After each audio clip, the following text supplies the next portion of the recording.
अस्सलाम वालेकुम मित्रों, तहसील जड़ांवाला जिला फैसलाबाद के एहतजाज हो रहा। लाहौर तो जाती कराची मोटरवे जी बंद कर रखी है। इस तो इलावा जड़ांवाले लगते जिन्ने रोड ने जिन्ने रस्ते ने सारे बंद कर रखे हैं। उसकी वजह है कि जड़ांवाले एक क्रिश्चियन वालों कुरान पाक की बेहरमती की गई है।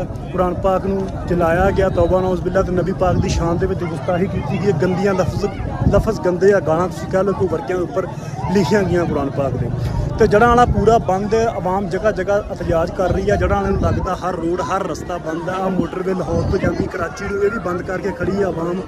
इसकी वजह की है, क्यों रोड बंद किए हैं? क्योंकि साड़ी जिली इंतजामिया तहसील की इंतजामिया जी हाले तक बंदे गिरफ्तार करने के नाकाम है। सानू समझ नहीं आती कि आप इन्होंने करवाया या किने किया। हाले तक बंदे गिरफ्तार नहीं हुए।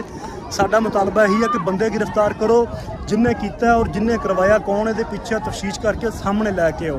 बाद सानू साडी ज़ात तो भी उत्ते साडा कुरान पाक है, साडी ज़ात तो उत्ते साडा नबी है। अगर उन्होंने बारे